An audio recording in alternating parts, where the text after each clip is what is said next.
Olá pessoal, estamos dando início a mais um programa. Nossas ondas sonoras chegam até vocês através da Rádio Escolar IFRN Campus Caicó ou do nosso canal no YouTube Ensaios de Física. Se você ainda não se inscreveu no nosso canal, fica aqui o lembrete. Nos apoie com o seu joinha e compartilhe com a galera.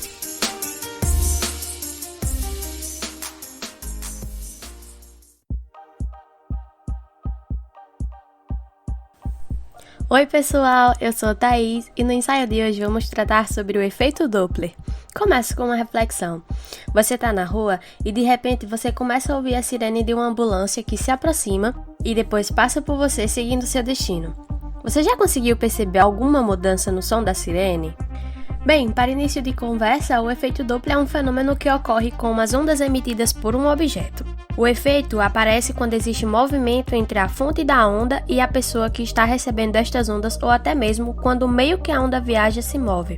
O efeito Doppler ocorre por conta de uma mudança da frequência ondulatória provocada por este movimento relativo de aproximação ou afastamento entre a fonte de onda e o observador.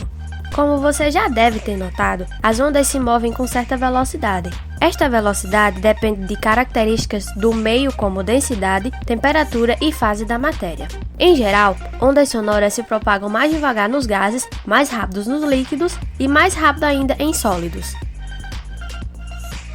Para entender o efeito Doppler, a gente precisa entender um som que escutamos. A gente chama de frequência a quantidade de coisas que ocorrem num dado tempo. Por exemplo, uma frequência de 60 Hz indica algo que ocorre 60 vezes em um único segundo. Uma rádio que sintoniza em 104 MHz é uma rádio em que as ondas vibram 104 milhões de vezes em um segundo. Para a onda sonora, as pessoas conseguem ouvir em uma faixa de frequência que vai de 20 Hz até 20.000 Hz. Nosso cérebro, ele reconhece a frequência como uma nota musical. A frequência de 440 Hz, por exemplo, é uma bonita nota Lá, aquela que foi selecionada para ficar repetindo quando você vai fazer uma ligação do celular. Quanto maior a frequência, mais aguda é a nota. No caso da ambulância com a sirene ligada, vamos imaginar algumas situações diferentes. Se a ambulância está parada, você escuta a sirene da mesma forma que o som sai da ambulância. A sirene joga no ar os sons que se propagam em todas as direções, como se fossem esferas que se expandem a partir da sirene. Se a sirene tocar uma nota Lá, então 440 esferas se expandem por segundo. Nosso cérebro conta quantas esferas dessas chegam ao nosso ouvido. Se o som que chega vibra 440 vezes no segundo, iremos reconhecer como uma nota Lá. É isto que está ocorrendo agora. O som que sai de seu dispositivo vibra no ar e você escuta direitinho porque o cérebro conta o número de vibrações. Acredito que tanto você quanto o seu fone estejam parados, não é?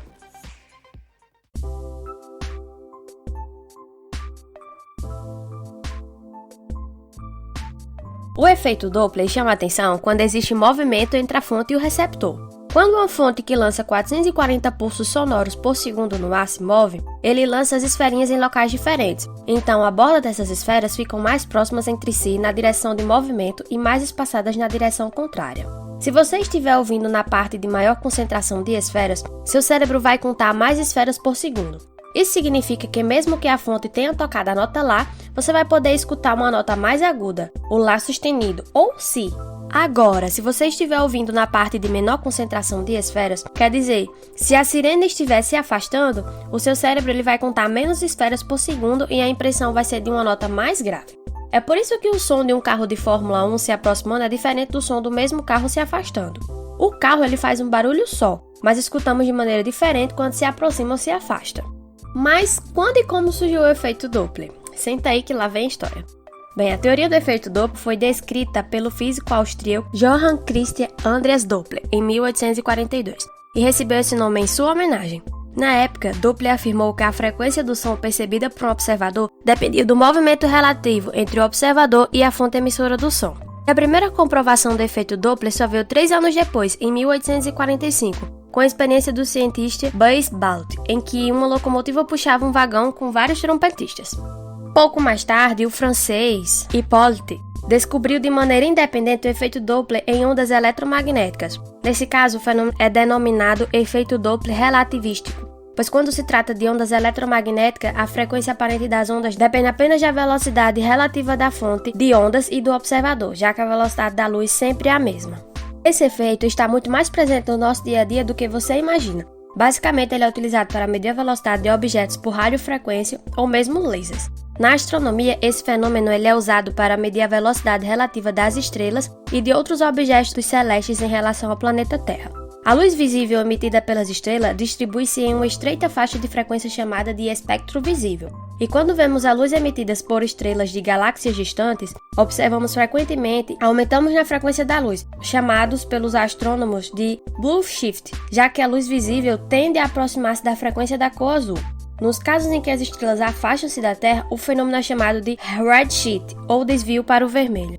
Na medicina, o efeito Doppler é utilizado nos exames de ecocardiograma para medir a direção e a velocidade do fluxo sanguíneo ou do tecido cardíaco, e nesse exame estudam-se as propriedades anatômicas do coração, em busca de anomalias em seu funcionamento. Para isso, utiliza-se uma fonte emissora de ultrassons, que são sons com frequência superior a 20.000 Hz. Esses sons eles são absorvidos, refratados e refletidos pelos diferentes tecidos e pelo fluxo de sangue, os quais se comportam como uma fonte secundária de ondas refletidas em movimento. Dessa forma, é possível mapear todo o bombeamento de sangue, observar o refluxo sanguíneo, entre outras coisas. Uma outra aplicação do efeito Doppler é nos radares semafóricos. Eles são utilizados para medir a velocidade dos veículos automotivos, e nesses radares emite-se um feixe de luz cuja frequência encontra-se na faixa do infravermelho. Então mede-se o tempo necessário para o feixe retornar à fonte.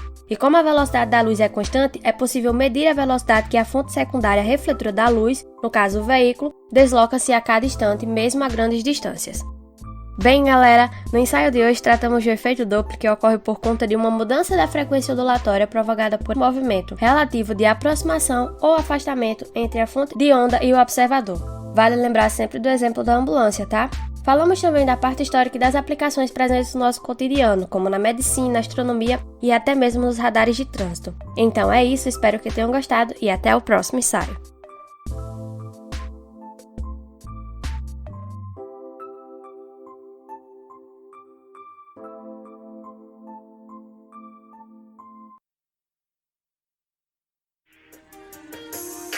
Então, galera, muito obrigada pela sua audiência. Espero que tenham gostado. Vamos saindo aqui pela tangente e até o próximo ensaio.